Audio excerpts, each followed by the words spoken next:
Stage پر رونق افروز قابل صد احترام علماء دین اور دین کی نسبت پر اپنے قیمتی وقت کو فارغ کر کے یہاں جمع ہونے والے سامعین حضرات، السلام علیکم ورحمۃ اللہ وبرکاتہ۔ آج جس نسبت پر اور جس نام پر ہم جمع ہوئے ہیں وہ عنوان ہے اصلاح معاشرہ اور استقبال رمضان۔ اگر ہم نے پہلے جز کو لازم پکڑ لیا تو پھر رمضان کا استقبال کرنے والے تو ویسے ہی بن جائیں گے انشاءاللہ۔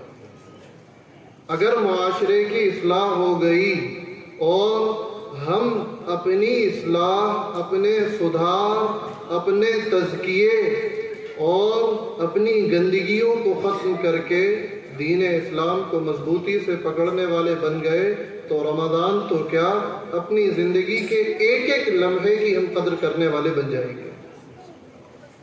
اللہ رب العزت نے جو دین مبین ہمیں عطا فرمایا ہے، یہ اللہ کی اتنی بڑی نعمت ہے کہ اگر میں یہ کہوں کہ انسان دین اسلام کے نعمت ہونے پر ریسرچ کرے اور ساری زندگی ریسرچ کرے تو اس کی زندگی تھوڑی ہے۔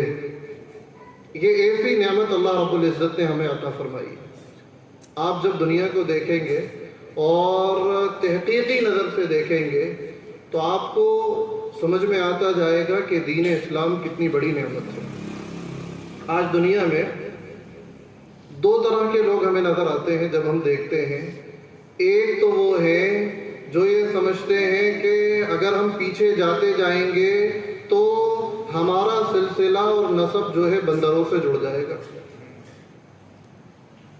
جو اپنے آپ کو فلاسفہ اور سائنسداں کہتے ہیں اور اپنی ریسرچ اور اپنے دماغ پر جنہیں بہت زیادہ تکبر ہے، بہت زیادہ تفاخر ہے اور یہ سمجھتے ہیں کہ واقعتاً ہم دنیا کے سمجھدار ترین لوگوں میں ہیں۔ جب بنیاد ہی اتنی خراب ہوگی، جو لوگ تعمیرات کرتے ہیں، بڑی بڑی بلڈنگیں بناتے ہیں، انہیں پتا ہے کہ اگر نیچے سے ہی معاملہ ترچھا جائے تو آسمان میں جا کے وہ ترچھی بلڈنگ بنتی ہے اور کوئی دمخم اس میں نہیں ہوتا۔ تو ہماری تو بنیاد اللہ نے ہمیں وہ اسلام دیا ہے کہ اس دنیا میں سب سے پہلے بھیجے جانے والے شخص حضرت آدم وہ مسلم تھے، اللہ کے مطیع اور فرما بردار تھے، دین اسلام کے اوپر تھے، جس اسلام کو دین فطرت کہا گیا ہے۔ حضرت آدم پہلے مومن، پہلے مسلم، ہمارا سلسلہ اس دنیا میں ان سے جڑتا ہے۔ تو ہماری تو بنیاد ہی اسلام کے اوپر ہے۔ میں نے جو بات عرض کی کہ اگر ہم غور کریں، اچھا جب دونوں کی زندگی ہم دیکھیں گے، چونکہ ہم معاشرے کی بات کر رہے ہیں نا، تو معاشرے کی اصلاح کے لیے سب سے پہلے ایک ایک ایمان والے کو اسلام سمجھنا چاہیے، اور اسلام ملے گا ان دینی قلعوں میں، ان علماء کے پاس، دین کے جاننے والوں کے پاس۔ اس لیے کہ قرآن کریم نے ہمیں اس بات کا مکلف بنایا ہے فَاسْأَلُوا أَهْلَ الذِّكْرِ إِن كُنتُمْ لَا تَعْلَمُونَ، کہ اگر تمہیں کسی چیز کا علم نہیں ہے تو تمہارے اوپر واجب ہے، لازم ہے اور ضروری ہے کہ تم اہل علم کے پاس جاؤ اور علم حاصل کرو، اور علم حاصل کرنے کی کوئی عمر بھی نہیں۔ حضرت ابو بکر رضی اللہ عنہ قرآن کریم سیکھ رہے ہیں اس حال میں کہ 50 سے اوپر ہے۔ حضرت عمر رضی اللہ عنہ قرآن کریم یاد کر رہے ہیں، اس کو سمجھ رہے ہیں۔ بے شمار صحابہ عمرے بڑھاپے کو پہنچ گئی ہیں اور اخیر دم تک دین کے طالب علم بنے ہوئے ہیں۔ تو دین اسلام یہ عمل کرنے سے پہلے سمجھنے کی ضرورت ہے۔ صحابہ اکرام رضوان اللہ علیہم اجمعین نے دین کو سمجھا تھا، ہر دم دین کے طالب علم تھے، تو بیٹھے بیٹھے اپنی جگہ سے اچھٹ جاتے تھے۔ الحمدللہ علی نعمت الاسلام، مزہ آ گیا، اللہ نے ہمیں کتنا پیارا دین دیا ہے۔ آج ہماری مجلسوں میں دین اسلام کیا ہے، دین اسلام کتنا خوبصورت ہے، کتنا پیارا دین ہے، اس کا کوئی تذکرہ نہیں ہے۔ جب صحابہ تذکرہ کرتے تھے تو ان کی زبان تر ہو جاتی تھی دین اسلام کی چاشنی سے، اور زبان سے بے ساختہ نکلتا تھا الحمدللہ علی نعمت الاسلام وکفا بنا نعمہ، واہ واہ کیا اللہ نے نعمت اسلام ہمیں عطا فرمائی کہ اب اس کے علاوہ اور کچھ ہمیں نہیں چاہیے۔ اللہ تعالیٰ نے جو دین اسلام ہمیں عطا فرمایا ہے یہ دین کامل ہے۔ آپ غور کیجئے، آج کا ترقی یافتہ معاشرہ، اللہ مسلمانوں کی حفاظت فرمائے، اللہ مجھے دین اسلام کو سیکھ کر اس پر چلتے رہنے کی توفیق نصیب فرمائے۔ آج مسلمان جو کامل و مکمل ہیں یہ متاثر ان سے ہو رہے ہیں جو ناقص اور ادھورے ہیں۔ کھانے کا طریقہ، اسلام کا طریقہ دیکھیے تو آپ کو پتہ چلے گا کہ ہاں یہ دین ہوتا ہے، ورنہ وہاں تو جانور بھی کھڑا ہو کر کھاتا ہے اور انسان بھی کھڑا ہو کر کھانے میں فخر محسوس کر رہا ہے۔ ہمیں تو استنجے کا طریقہ بتایا، کھڑے ہو کر جیسے جانور کرتا ہے ایسا کرنا یہ ترقی نہیں ہے۔ ایک مرتبہ حضرت سلمان فارسی رضی اللہ عنہ کا مذاق اڑاتے ہوئے ایک یہودی نے کہا کہ تمہیں تمہارے نبی ہگنے موتنے کا بھی طریقہ بتاتے ہیں؟ حضرت سلمان مسکرائے اور کہا بے وقوف، جسے تو نقص سمجھ رہا ہے وہی تو کمال ہے کہ دین کا کوئی جز چھوڑا ہی نہیں، یہاں تک کہ کھانا کیسے ہے، سونا کیسے ہے، چلنا کیسے ہے، شادیاں کیسے کرنا ہے، خوشی ہو تو کیسے اللہ کا شکر ادا کرنا ہے، اور غم، حالات، آزمائش ہو تو اس وقت اسلام کس طرح صبر کرنے کی تعلیم دیتا ہے، حتیٰ کہ استنجا کرنا جو ایک ضرورت ہے، ایک بشری تقاضا ہے جس کو لوگ گندا اور گندگی سمجھتے ہیں، اسلام نے اس کو بھی کلیئر کیا ہے۔ بے وقوف، یہ تو دین کے کمال کی بات ہے۔ آج یہ حال ہے کہ باطل اتنا بول رہا ہے اور تمام ذرائع پر ایسا قبضہ کر لیا ہے کہ غلط بات، جھوٹ بات، بکواس وہ سمجھ میں آنے لگی ہے، اور حق بات کے ہم نے تذکرے چھوڑ دیے ہیں تو اس کو سمجھنا مشکل ہو رہا ہے۔ آج آزادی کے اوپر، آزادی نسواں کے اوپر، ارے دیکھو اسلام نے تو عورتوں کو تنگ کر رکھا ہے، ہم دیکھو ہم چاہتے ہیں یہ آگے بڑھیں، ایجوکیشن میں بھی آگے بڑھیں اور کندھے سے کندھا ملا کر جاب کریں، کندھے سے کندھا ملا کر ہر حق لیں۔ یعنی گھر میں اگر عورت اپنے والد، اپنے شوہر، اپنے گھر والوں کی خدمت انجام دے رہی ہے تو وہ غلامی ہے، اور ہوٹل جا کر وہاں غیروں کی خدمت انجام دے رہی ہے تو یہ ترقی ہے۔ اڑتی ہوئی فلائٹ میں ان کو شراب پروسی جا رہی ہے اور ان کو کولڈ ڈرنک پیش کی جا رہی ہے، ان کو نمکین، ان کو ویج، ان کو نان ویج، یہ بہت بڑی ترقی ہے۔ اور گھر میں جن کی خدمت سے اللہ نے جنت کے وعدے کیے ہیں، خواہ وہ شوہر کی ہو، بچوں کی تربیت کا معاملہ ہو، ماں باپ ہو، اعزہ اقربا ہو، ان کی خدمت یہ ترقی سے بہت پیچھے دقیانوسیت کی طرف لے جانے والی چیز ہو گئی۔ باطل اتنا بولا، اتنا اس نے مذاکرے کیے، اور ہم نے، یہ میں بہت اہم بات کی طرف آنے والا ہوں کہ آج بھی ہندوستان کی جو تصویر بدلے گی اور پوری دنیا کی جو تصویر بدلے گی وہ آپ کی دعوت دینے سے بدلے گی۔ میں آؤں گا اس بات کے اوپر۔ دین اسلام اللہ رب العزت نے جو ہمیں عطا فرمایا ہے یہ سمجھنے کی اور اس کو بالکل قریب سے اور تھکا کر اپنے آپ کو، جب ہم علماء کے پاس جاتے ہیں یا علم حاصل کرتے ہیں، دین اسلام کو پڑھتے ہیں، ایک ایک قدم پر اللہ رب العزت، بلکہ اگر ہم دو روایتوں کو جمع کرتے ہیں تو ایک عجیب نتیجہ بھی نکلے گا۔ وہ یہ ہے کہ حضرت حنظلہ رضی اللہ عنہ حضور صلی اللہ علیہ وسلم کی صحبت میں ہے، واپس گھر جاتے ہیں تو ایمان میں کچھ کمی محسوس کرتے ہیں، بھاگے بھاگے حضور کے پاس آتے ہیں، نافقہ حنظلہ، نافقہ حنظلہ، نافقہ حنظلہ۔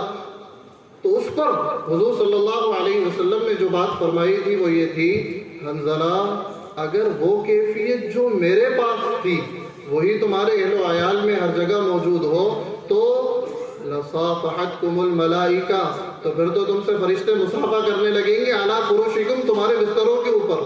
یعنی ایمانی وہ کیفیت بنی رہی تو فرشتے تم سے مصافحہ کریں گے. لیکن جو علم دین سیکھنے کے لیے اپنی مسجد کے امام صاحب کے پاس، اپنے محلے کے عالم صاحب کے پاس یا کسی بھی شخص کے پاس جاتا ہے تو اس کے لیے کیا فضیلت ہے؟ فرشتوں سے مصافحے کی فضیلت ہے.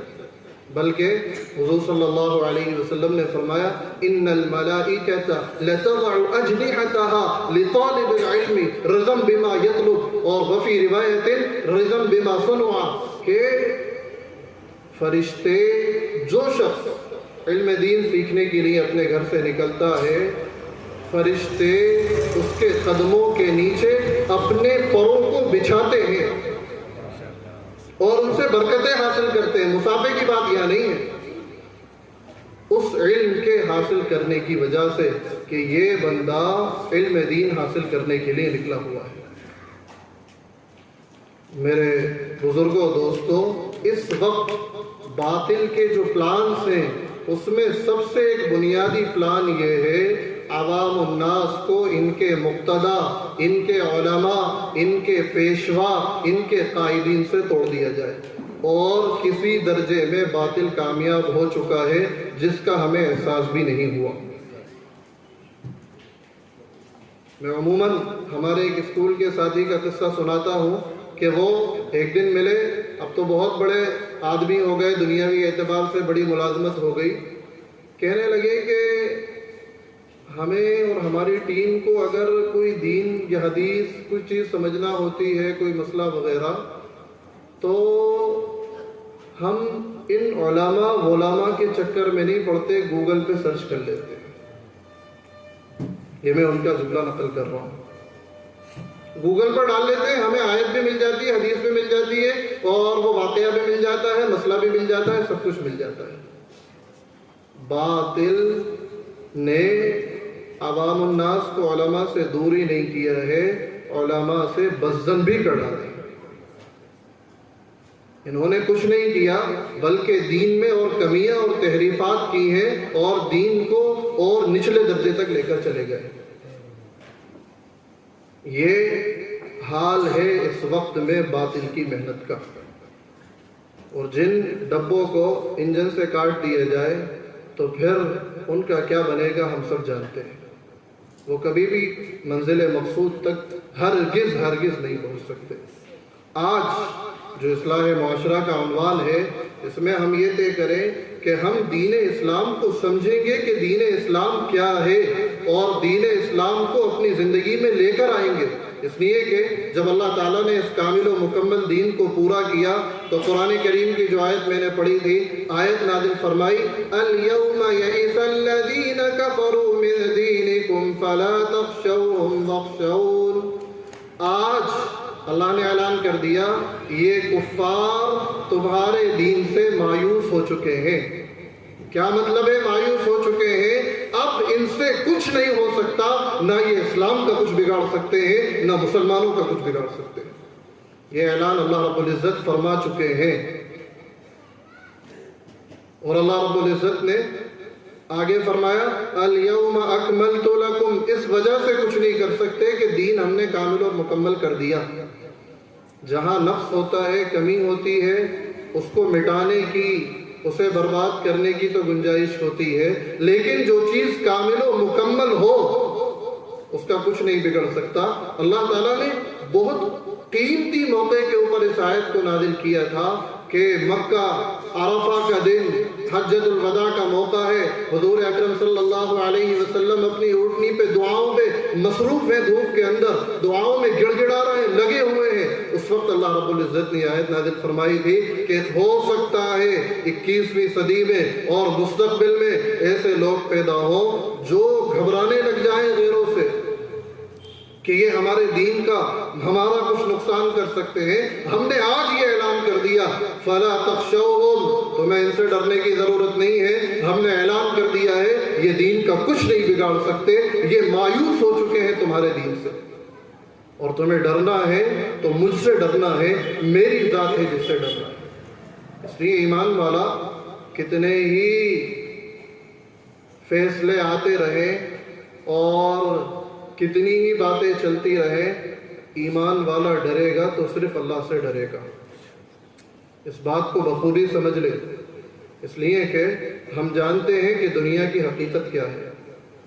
یہ تو اگر دنیا کو کوئی یہ کہتا ہے کہ آخرت کے مقابلے میں دنیا 1 سیکنڈ ہے، کیا کہتا ہے؟ آخرت کے مقابلے میں دنیا 1 سیکنڈ ہے، تو میں کہوں گا یہ بات غلط ہے. لمیٹیڈ اور انلیمیٹیڈ کا کوئی مقابلہ ہی نہیں ہے، وہ 1 سیکنڈ بھی نہیں ہے. تو جب ایمان والا اس دنیا کی حقیقت کو سمجھتا ہے تو پھر وہ دنیا کے حالات اور دنیا کے نقصان اور دنیا کے مسائل سے گھبراتا نہیں.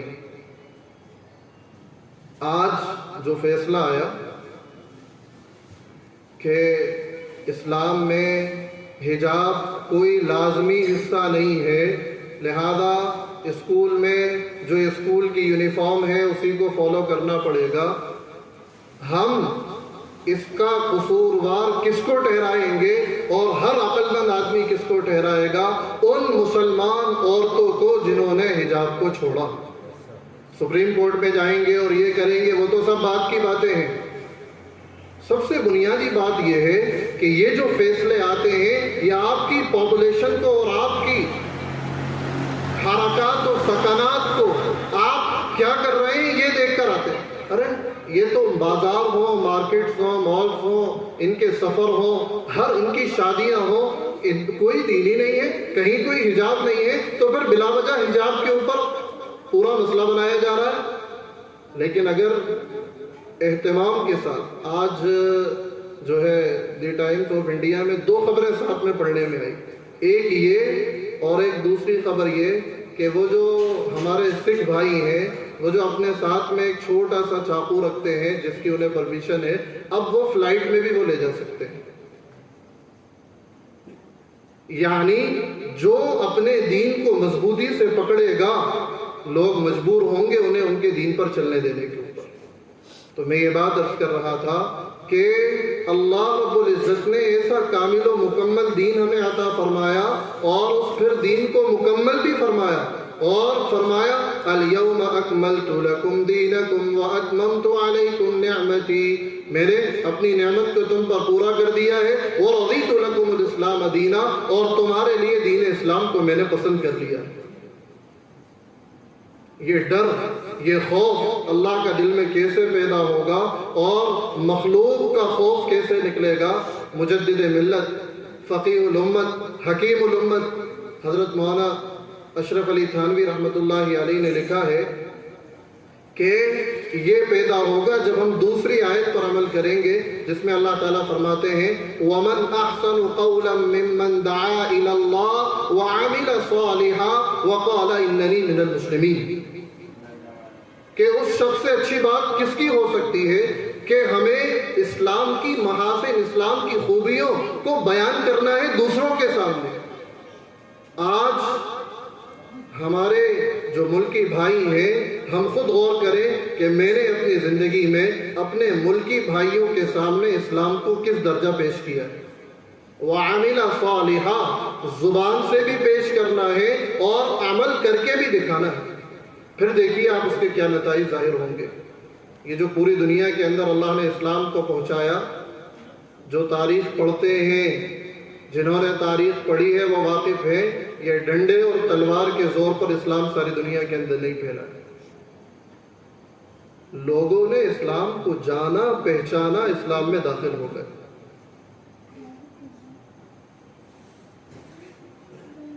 یہی اسی کے آگے حضرت تھانوی رحمۃ اللہ علیہ فرماتے ہیں کہ جب بندہ دوسروں کو اسلام کی دعوت دے رہا ہوگا اور خود پیکرے دعوت بنا ہوگا، پیکرے اسلام بنا ہوگا، اس کی زندگی خود اسلام ہوگی، جب اس کا تعلق اللہ سے جڑا ہوگا تو پھر کسی کا خوف اس کے دل میں نہیں ہوگا سوائے اللہ رب العزت کی ذات کے، جیسا صحابہ اکرام رضوان اللہ علیہ مجمعین کے دلوں کے اندر تھا. اور اسلام ہے ہی ایسا. ذرا دیکھیں تو اسلام کی خوبیاں. اسلام کیا ہے؟ ایک روم کا شہزادہ حضرت عمر رضی اللہ عنہ کے زمانے میں قید ہو کر آیا. حضرت عمر رضی اللہ عنہ نے اس سے کہا کہ بھائی دیکھو، اسلم تسلم، اسلام لے آؤ، تم مامون ہو جاؤ گے، سلامتی میں رہو گے، اس میں تمہارا بڑا فائدہ ہے۔ اس نے کہا میں اسلام نہیں لاتا، بتاؤ کیا کرو گے؟ حضرت عمر رضی اللہ عنہ نے کہا پھر تو ہم تمہیں قتل کروا دیں گے، سزائے موت کا اعلان کر دیں گے۔ اس نے کہا ٹھیک ہے، مجھے برداشت ہے، میں تیار ہوں۔ تو سارے لوگ تعجب میں کہ اتنی خوشی کے ساتھ اپنے نفس کو، اپنی جان کو قربان کرنے کے لیے تیار ہو گیا۔ کہا کہ بس میں یہ چاہتا ہوں کہ تھوڑا مجھے پانی پلا دیا جائے۔ کہا ٹھیک ہے بھائی، پانی منگوا لو۔ پانی آیا، تھوڑا سا پانی پیتا ہے، پھر حضرت عمر کو دیکھتے، پھر پانی پیتے، حضرت عمر کو دیکھتے۔ تو حضرت عمر رضی اللہ عنہ فرمانے لگے بھائی کیا بات ہے، کس بات سے تم ڈر رہے ہو؟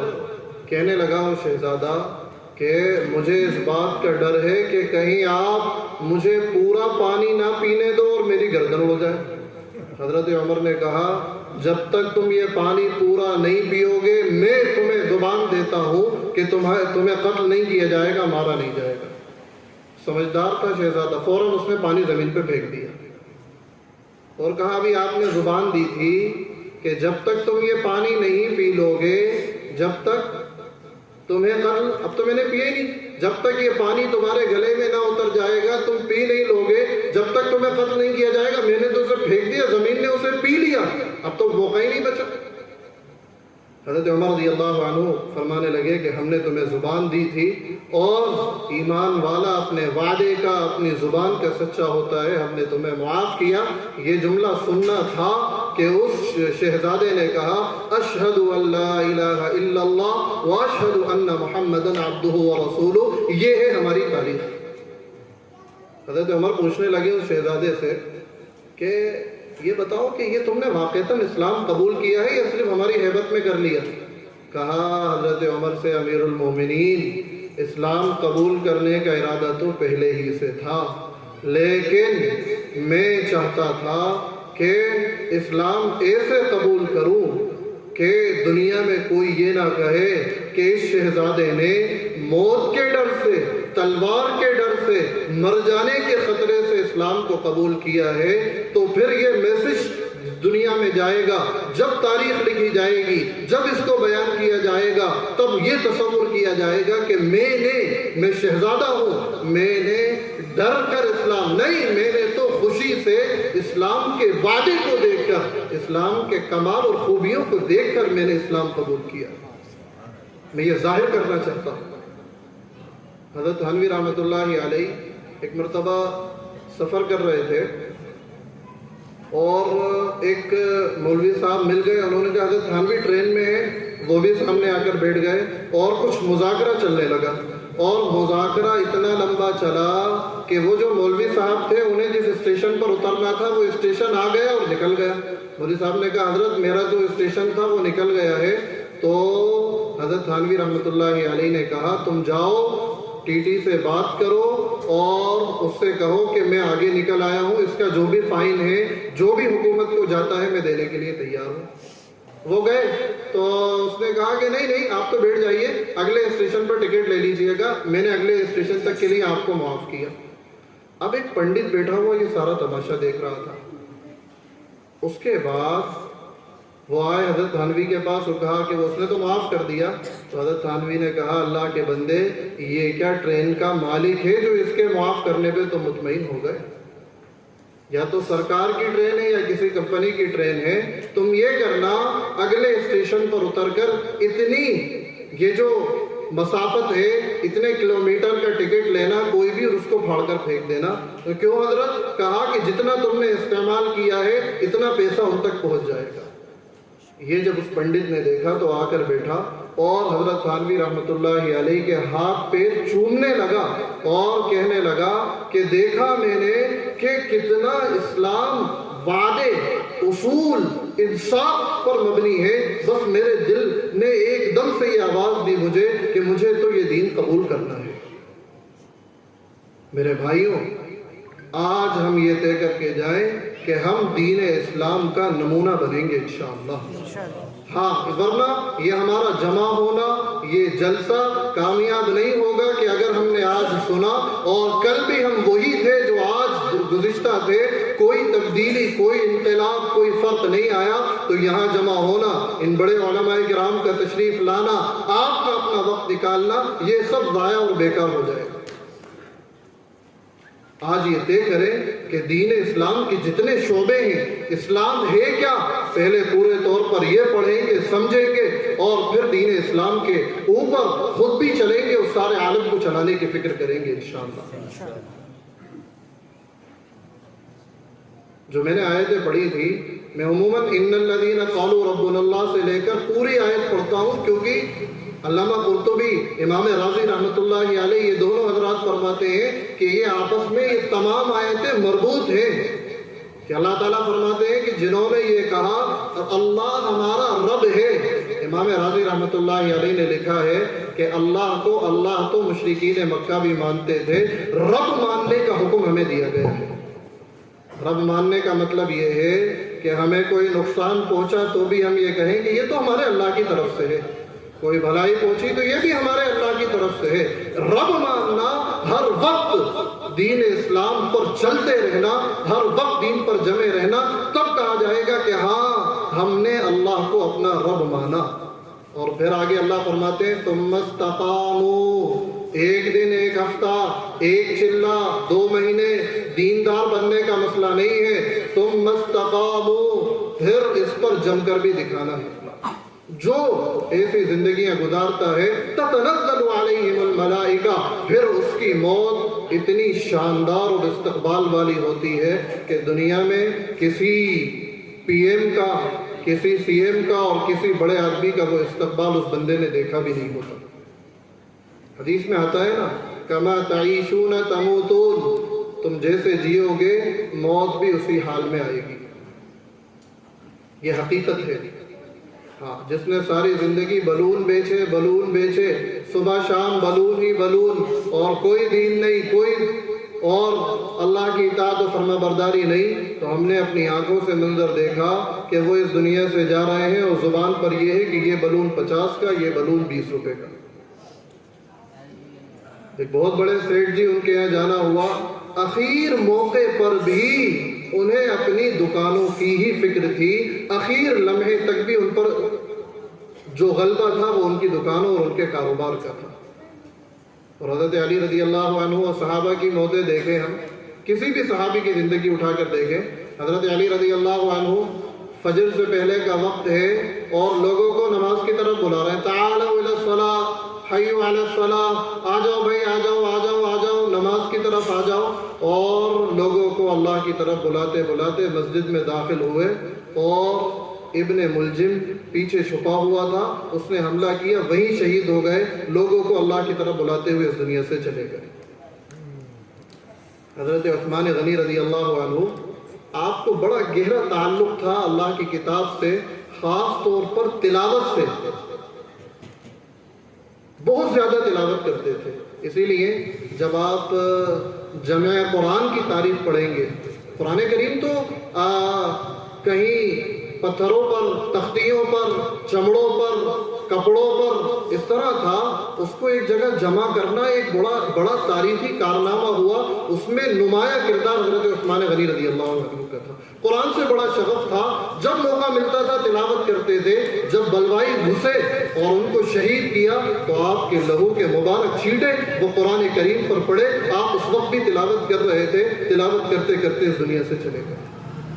ہم یہ سوچتے ہیں ابھی تو ذرا جم کر دنیا کما لیں، ابھی تو اپنی زمین دیکھ لیں، کاروبار دیکھ لیں، پھر دیندار بن جائیں گے، ایسا نہیں ہوگا، ہرگز نہیں ہوگا، آج ہی دیندار بننا ہوگا، کیونکہ اللہ تعالیٰ نے فرمایا ہے وَلَا تَمُوتُنَّ إِلَّا وَأَنْتُمْ مُسْلِمُونَ، اے ایمان والو تمہاری موت اسلام کی حالت پر آنا چاہیے۔ مفسرین لکھتے ہیں موت تو کسی کا پتہ نہیں ہے کب آئے گی، اس میں اللہ تعالیٰ فرما رہے ہیں وَلَا تَمُوتُنَّ إِلَّا وَأَنْتُمْ مُسْلِمُونَ کا مطلب تم ہر دم جیو کامل و مکمل مسلمان بن کے، پورا اسلام تمہاری زندگیوں کے اندر ہونا چاہیے۔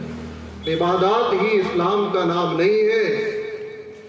اسلام صرف عبادات کا نام نہیں ہے، بلکہ ہمارے معاملات، ہمارے اخلاقیات، معاشرات، پورا دین ایسا کہ جب مسلمانوں کی شادیوں کے موقع آئے تو امیر سے امیر شخص لوگ ان کی شادیوں کو دیکھیں تو کہیں کہ واہ واہ، کتنی کم خرچے میں، کتنی سادگی کے ساتھ، کتنا پیارا دین ہے کہ بچی رخصت بھی ہو گئی اور باپ کے سر پر کوئی بوجھ بھی نہیں آیا، کہ قرضوں میں ڈوب گئے باپ. کہ ارے میں تو بہت مالدار ہوں، میں تو 3 کروڑ روپے 5 کروڑ روپے اپنی بیٹی کی شادی میں خرچ کروں گا.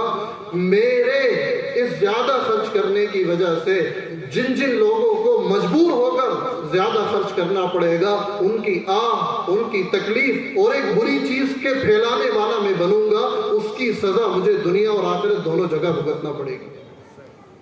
اللہ تعالیٰ نے ہمیں جو حکم دیا ہے، یا ایھا الذین آمنوا ادخلوا فی السلم کافہ، اے ایمان والو اسلام میں پورے داخل ہو. کوئی تمہاری نمازوں کو دیکھے تو اسے مزہ آ جائے، کوئی تم سے ڈیلنگ کر لے، معاملات کر لے تو وہ کہے کہ مجھے ان جیسا بننا ہے، میں تو ان جیسا بننا چاہتا ہوں. کوئی تمہارے پڑوس میں آ کر رہ لے تو ایسا پڑوس اسے نصیب ہو کہ مزہ آ جائے. یہ ہے مسلمان، اور ایسے سارے عالم میں دین پھیلا تھا. پوری تاریخ اٹھا کر دیکھیے، صحابہ ملکوں میں پہنچتے، ایک فیملی وہ پورے ملک کی ہدایت کے لیے کافی کیسے ہو جاتی، تلوار کے زور پر نہیں، اسلام عملی طور پر پیش کرنے کے زور پر، عملی طور پر پیش کرنا.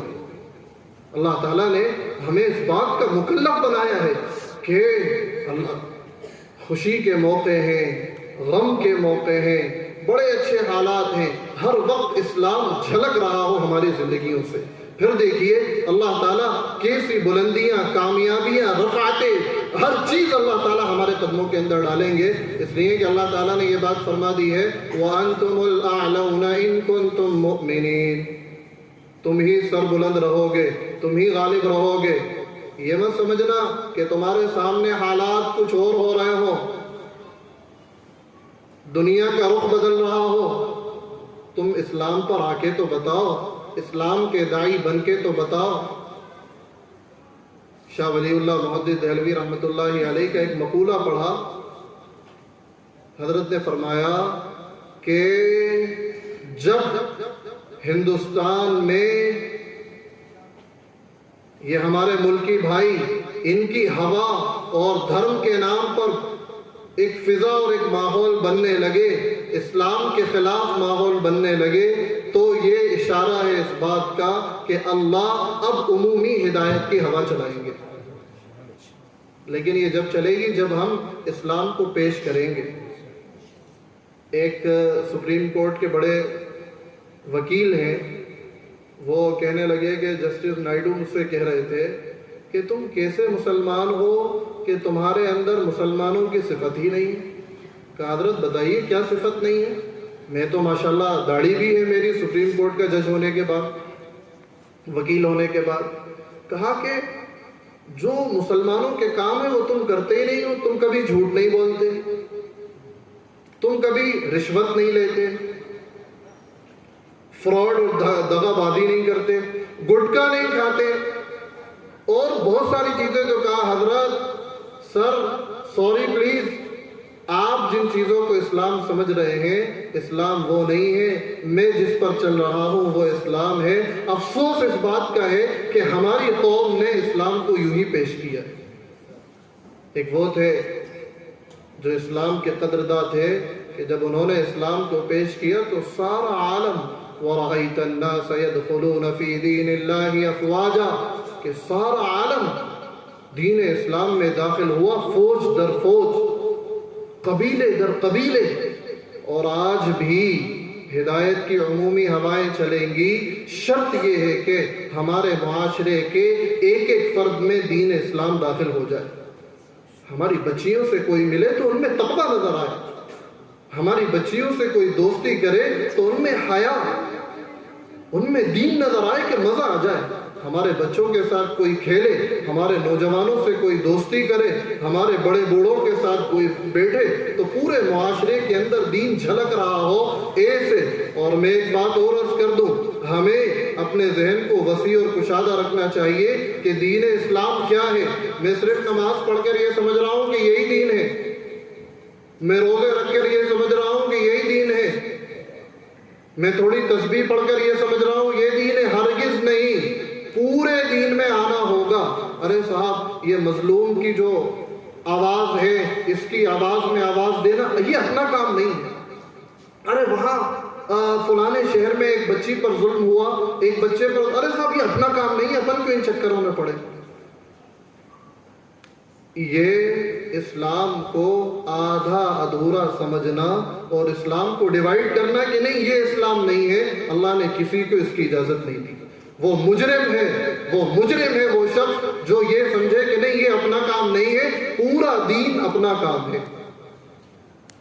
ظلم کے خلاف اگر اٹھنے والی سب سے پہلی آواز ہوتی تھی تو وہ محمد مصطفیٰ صلی اللہ علیہ وسلم کی ہوتی تھی۔ نبوت سے پہلے اٹھا کر دیکھ لے، ابھی نبی نہیں بنائے گئے ہیں، اور حلف الفضول کا جو موقع ہے، حضور صلی اللہ علیہ وسلم نے فرمایا تھا کہ عائشہ آج بھی اگر اس طرح کا کوئی ایگریمنٹ کرنے کا موقع ہو، خیر لی من حمر النعم، کہ میرے لیے سرخ اونٹوں سے بہتر ہے، میں آج بھی ایسے ایگریمنٹ کے لیے آگے بڑھ کر سب سے پہلے میں پہنچوں گا۔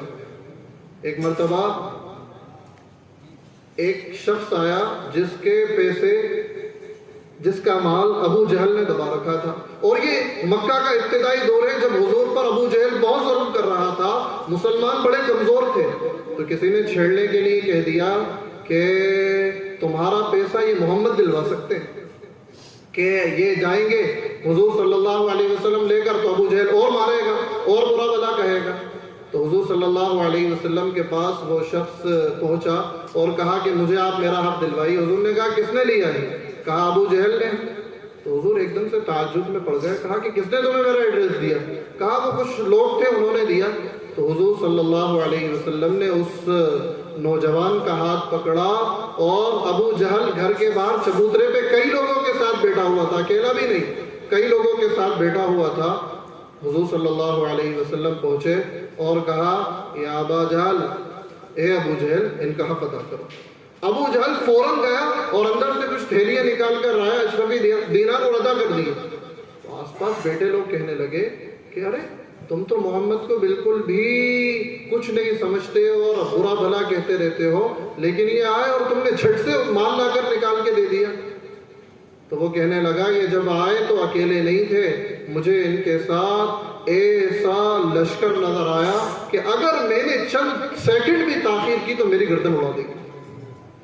جب اس انسان ظلم کے خلاف آواز اٹھاتا ہے تو اللہ رب العزت یہ جو بات ہے نا کہ یہ ہمارا کام نہیں، حضور اکرم صلی اللہ علیہ وسلم نے فرمایا انما المؤمنون فی توادہم وتراحمہم وتعاطفہم کجسد واحد، ایمان والے ایک دوسرے پر رحم کرنے، ایک دوسرے پر شفقت کرنے، ایک دوسرے کا خیال رکھنے میں ایک باڈی کی طرح ہے۔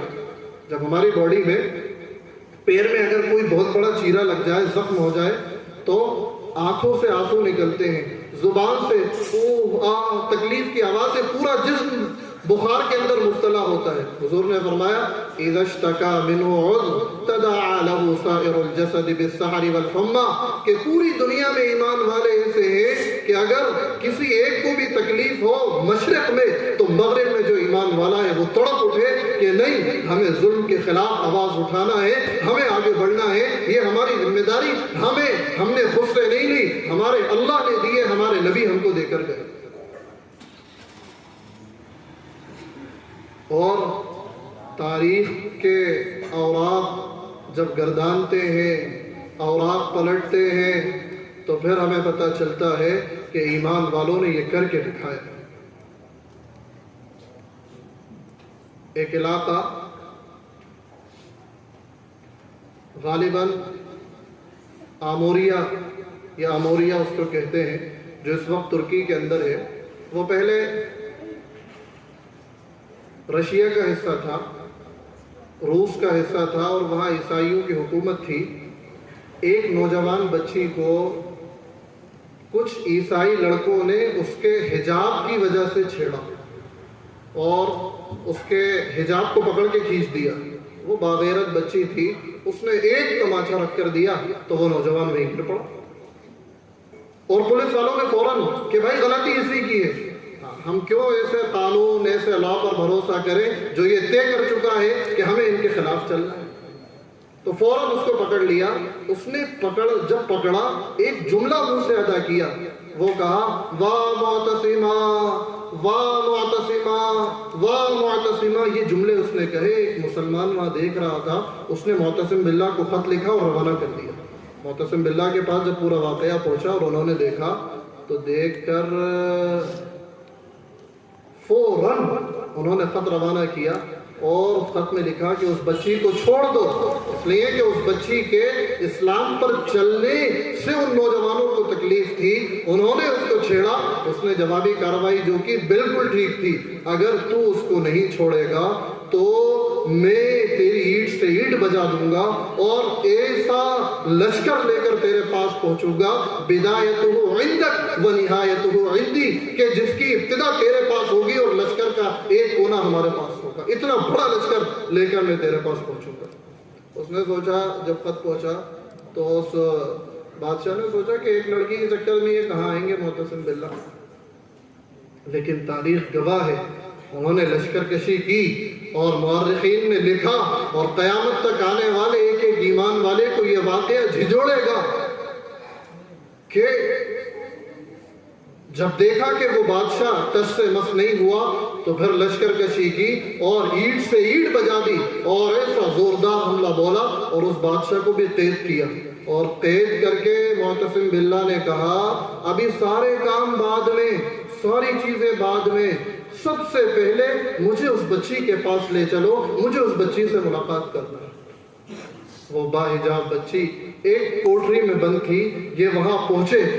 جب بھی یہ میں واقعہ سناتا ہوں پڑھتا ہوں ایک عجیب سی کیفیت طاری ہوتی ہے. اس بچی کے پاس اندھیری کوٹری میں پہنچ کر معتصم باللہ دو زانو بیٹھے اس کے سامنے اور کہا اے بیٹی حل اجاب معتصم دعواتک, کہ بچی تو نے جو پکاریں لگائی تھی, تو نے جو مجھے ندا لگائی تھی, آواز دی تھی, یہ بتا کہ معتصم آیا کہ نہیں آیا, معتصم نے اس بات کو قبول کیا نہیں کیا. وہ بچی رونے لگی اور کہا ہاں میں نے آپ کو آواز دی تھی, مجھے یقین تھا کہ حضور اکرم صلی اللہ علیہ وسلم ہمیں امت بنا کر گئے ہیں, اب مجھے تکلیف یہ آپ کو تکلیف ہوگی, آپ ضرور میری مدد کو آئیں گے.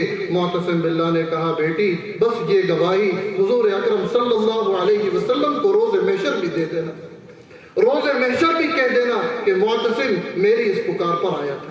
یہ ہے اسلام اور ایمان, یہ ہے اسلام کی وسعت. اسلام کے ہر شعبے پہ وقت کا جو تقاضا ہمارے علماء ہمارے بڑے ہمیں بتائیں گے, ہم وقت کے اس تقاضے کو قبول کریں گے اور وہ عین اسلام ہوگا. ہمیں حق نہیں ہے کہ ہم اسلام کے کسی ایک حصے کو پکڑ کر بیٹھ جائیں اور دوسرے شعبوں کا انکار کر دیں کہ نہیں یہ دین اسلام نہیں ہے. اس لیے آج یہ طے کریں کہ ہم پورے دین کو, یہ ایک مجلس ایک جلسہ پورے دین کو بیان کرنے کے لیے کافی ہو سکتا ہے کیا؟ نہیں, بلکہ دین کے ایک ایک شعبے کو پڑھنے کے لیے ہمیں کئی دن, مہینے, ہفتے, مہینے, سالوں لگ جائیں گے, جب جا کر پورا دین ہمیں سمجھ میں آئے گا. اور پھر وہ پورا دین جب عمل میں آئے گا تو اللہ رب العزت ہدایت کی قومی ہوائیں چلائیں گے. یہ رمضان المبارک یہ مہینہ ایسا نہیں ہے کہ ہاں رمضان آ گیا تو بس ہماری مغفرت ہو جائے گی. یہ کوئی واشنگ مشین نہیں ہے کہ ہاں بس ڈالا ادھر سے اور کپڑے دھل کر نکل گئے. رمضان کی قدر بھی وہ کرے گا, رمضان میں مغفرت بھی اس کی ہوگی جو پورے دین پر چلنے والا, اللہ کی مکمل اطاعت و فرمانبرداری کرنے والا ہوگا. یہ ہمارے سامنے رمضان سے پہلے 15 شعبان کی رات جس کو شب برات کے نام سے ہندوستان میں جانا جاتا ہے, سب سے پہلے تو یہی کہ جب یہ آنے والی ہے تو ہم اپنے علماء سے پوچھیں, معلوم کریں کہ اس میں دین کیا ہے. حال یہ ہے کہ کہ آج شب برات ہے، میٹھا بنا لو، حلوہ بنا لو، آج یتیموں کا کھانا کر دیتے ہیں، نئی نئی چیزیں کہ ہماری ابھی عدت پوری ہوئی ہے، اب ہمارے اوپر عرفہ ہے۔ کل فون آیا کہ وہ ہمیں عرفہ کرنا ہے۔ عرفہ کرنا ہے، کیا بات ہے؟ کیا عرفہ تو 9 تاریخ کو ہوتا ہے، اس کو کھینچ کر لانے کا پلان ہے؟ کیا بات ہے؟ کہا کہ صاحب وہ عرفہ کرنا ہے، یعنی ابھی ہماری عدت پوری ہوئی ہے، بڑے بوڑھے کہہ رہے ہیں کہ 15 شعبان کو کھانا، یتیموں کو کھلانا، یہ عرفہ ہے۔ یہ دین کس نے دیا ہے؟ یہ سن لے، کوئی حلوہ، کوئی دعوت، یہ بدعت ہے، دین کا بالکل حصہ نہیں ہے۔ اور دوسری چیز، مغرب کی نماز ہوئی کہ بہترین نہا دھو کر، اچھے کپڑے پہن کر، چھوٹے چھوٹے بچوں کو بھی تیار کر کے ہم روانہ ہیں قبرستان کی طرف۔ شعبان کی بات آ گئی، اس لیے میں کچھ اس پر روشنی ڈالتے ہوئے اپنی بات ختم کروں گا کہ 15 شعبان آ گئی، قبرستان جانے کا کوئی ثبوت نہیں ہے، کوئی ثبوت نہیں ہے۔ حضور اکرم صلی اللہ علیہ وسلم کے بارے میں ایک روایت، پہلے تو اس روایت کی صحت میں بھی اختلاف ہے، چلیے ضعیف روایت فضائل کے بعد میں معتبر ہے، تو وہ ایک روایت، آپ مغرب کے بعد گئے تھے، آپ عشاء پڑھ کر فوراً گئے تھے، آپ نہا دھو کے تیار ہو کر گئے تھے، ارے وہ تو حضرت عائشہ فرماتی ہیں جب رات کا اکثر حصہ گزر گیا تھا اور میں نے دیکھا حضور نہیں ہے دیکھا تو قبرستان کے اندر تھے، امت کی مغفرت کے لیے دعائیں کر رہے تھے، تو رات میں 2 بجے تنہا اٹھ کر جائیں،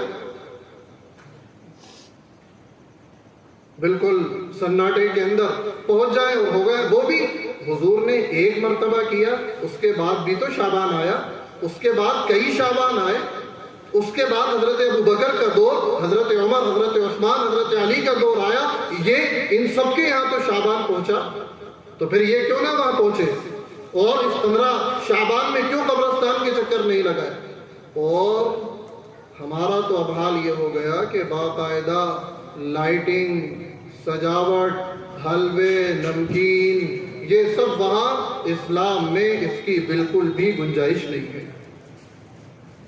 نہ حلوے دعوتیں ہیں، نہ مغرب کے بعد قبرستان جانا، یہ کوئی شریعت کا حصہ نہیں ہے، بلکہ اللہ رب العزت نے یہ دن، یہ رات عبادت کے لیے ہمیں عطا فرمائی ہے، اور اس کے بارے میں تفاصیل یہاں بیان کرنے کا موقع نہیں ہے۔ اور ہمارے صدر محترم حضرت مولانا مفتی علی قدر صاحب بھی تشریف لا چکے ہیں، چونکہ وقت بہت ہو چکا ہے، آپ ہی کے انتظار میں بات کو طویل کرتے جا رہا تھا۔ اب میں یہ جتنی بھی باتیں میں نے عرض کی ہیں، یہ اپنے چھوٹے بھائی کی درخواست سمجھ کے اس کو رکھ لیجئے گا اور طے کر کے جائیے کہ پورے دین کو سیکھیں گے، اور کب شریعت ہمیں کیا کہہ رہی ہے، کس موقع پر اللہ کا کیا حکم ہے، اس کو اپنی زندگی میں لائیں گے، اور پھر جتنے ہمارے ایمانی غیر ایمانی بھائی ہیں، جو انسانی بھائی ہیں، ان تک اللہ کے پیغام کو پہنچائیں گے۔ اللہ تعالی ہم تمام کے یہاں جمع ہونے کو بے انتہا قبول فرمائے۔ اللہ تعالی دین اسلام کو پورے طور پر سمجھ کر عمل کرنے کی توفیق نصیب فرمائے۔ وآخر دعوانا الحمد للہ رب العالمین، والسلام علیکم ورحمۃ اللہ وبرکاتہ۔